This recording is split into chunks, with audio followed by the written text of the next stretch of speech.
Americans are spending more and more on their pets. And at Morris Animal Inn, cats are also vacationing in style.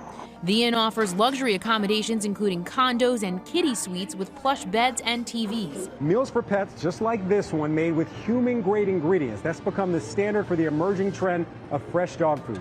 U.S. pet spending hit $72 billion in 2018, about $3 billion more than the year before. And if you look at the data since 1994, you can see how rapidly the industry is growing. The pet industry's growth isn't showing any signs of slowing down. In the United States, the number of dogs and cats could increase faster than the human population, according to one forecast. People are even taking out pet insurance plans to help pay for medical procedures and help their pets live longer. Here's how Americans' love for pets turned into big business.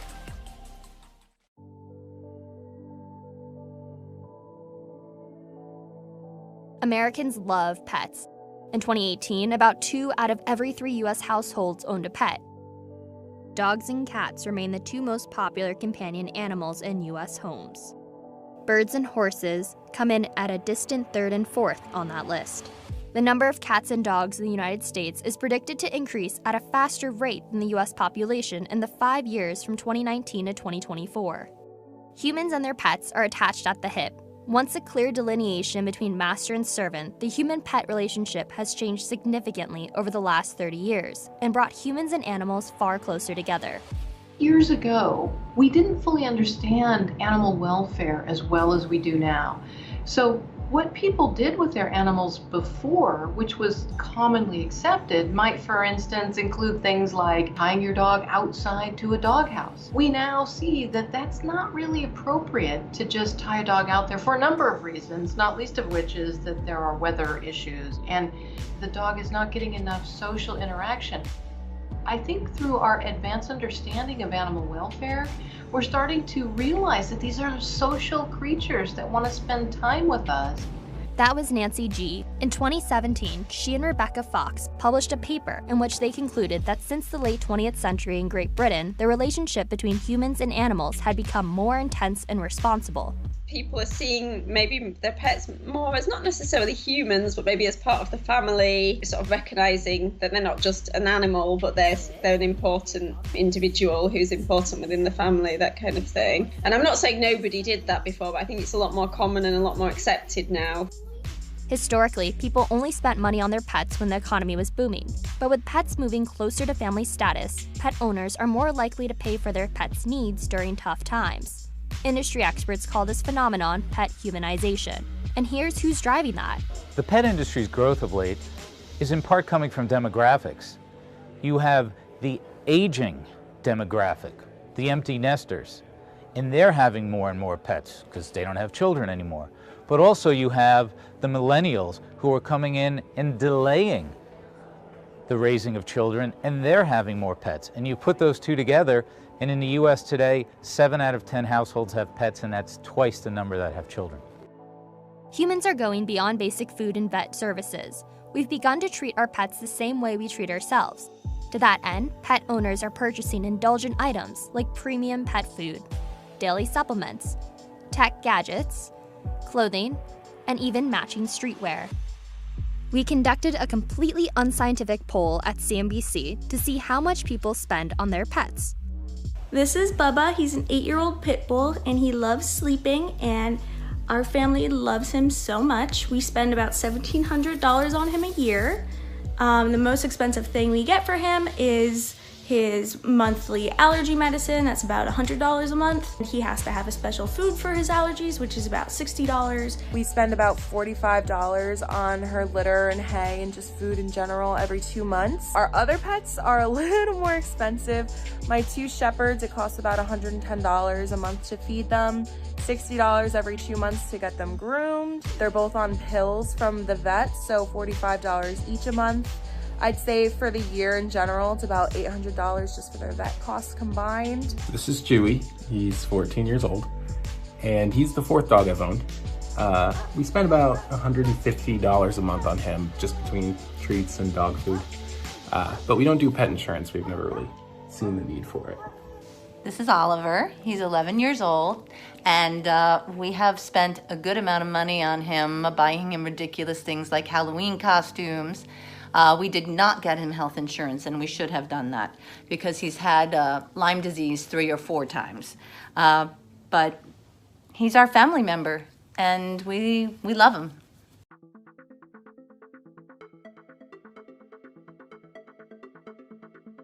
The average U.S. household spent $662 on their pets in 2018. That's a slight decrease from 2017, but it still represents massive growth from 2013. Investors are itching for a way to make money off of the booming trend. One way to get a heartbeat of the industry has been through exchange-traded funds, a collection of stocks tied to one index, or in this case, one industry. ProShares has an ETF called PAWS that tracks public companies in the pet industry. Our ETF follows the FactSet Pet Care Index, and in Q2 as an example, those companies grew their earnings 12%, and this is an environment where we all know that earnings growth is very hard to come by, so it's translating into the bottom lines of these companies. Just a little bit less than 2/3 of the ETF are pet healthcare focused, with the rest being pet supplies and retail, and of course pet food. And it's not surprising that a good chunk of this is in the pet healthcare business, because that's where much of the growth is in the opportunity in pet care. Pets are getting older. They're needing more and more health care, and people are treating their pets like they're members of the family. So there's tremendous investment there, tremendous opportunity. And the way I like to think about it, there's no Medicaid for dogs. There's a real opportunity to make money there that isn't as influenced and impacted by public policy and government decisions. Meet Dave Westenberg. He's an analyst at Guggenheim, and he wrote a 138-page report for investors on the pet industry. It looks at where the future of pet care is headed by 2024. He writes that the industry became attractive to investors after the recession of 2009, when everyone was struggling to find growth. He also writes that, quote, a 6% growth rate with resistance to recession is a good profile for companies, particularly in the post-Great Recessionary economy. Stocks in the animal health group have gone up 208% since 2014. The S&P 500 in comparison gave investors a return of 48% during the same time period. Veterinary services make up a big chunk of pet spending. In 2018, U.S. households spent an average of $662 on their pets. Just more than a third of that came from vet bills.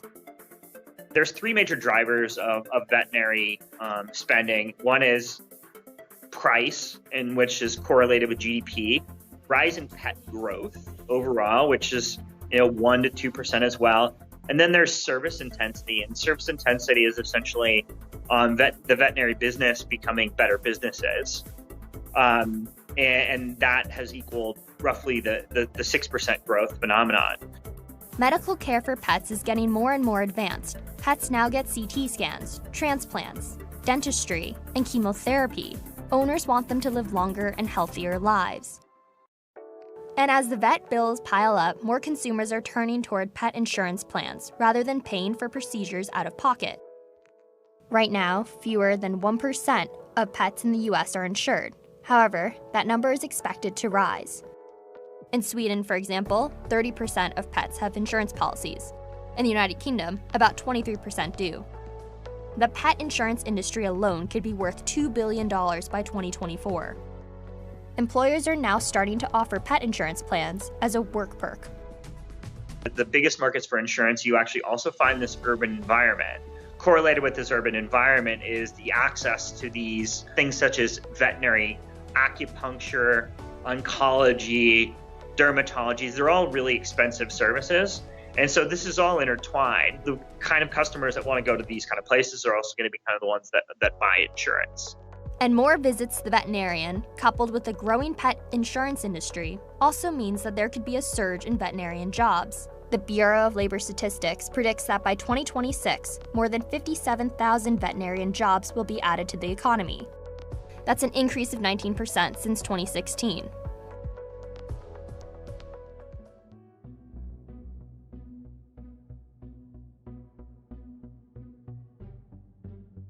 As investors pile into pet stocks, it's easy to overlook what the underlying forces behind the industry's growth means for our dogs and cats themselves. It's part of a decades-long trend of animal rights and protection, It means that their lives are getting better and longer.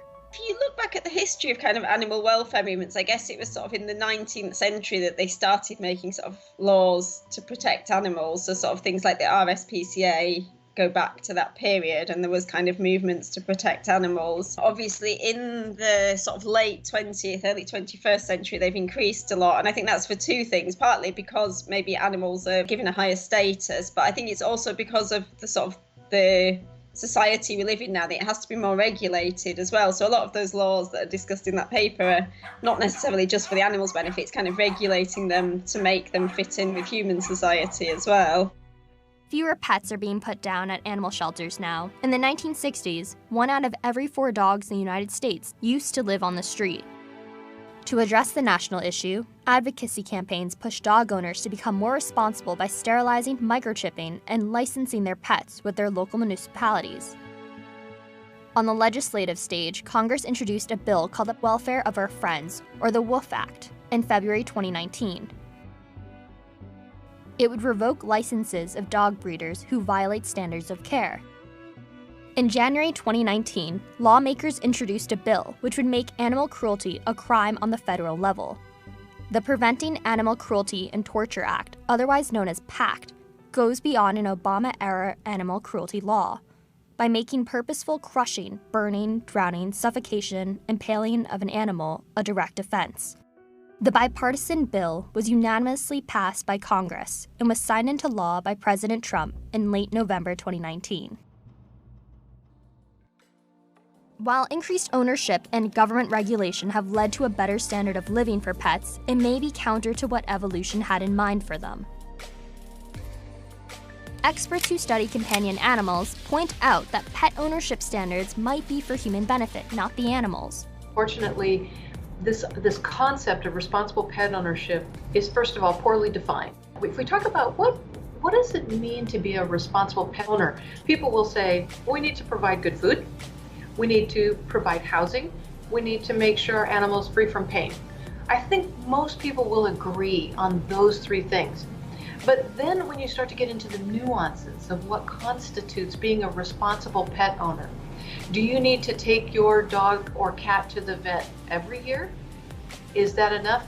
Some people still don't think they need to do that. You get them their shots and that's it. You just let them live their life. I think that what we're seeing is a wide variety of different attitudes towards what constitutes responsible pet ownership.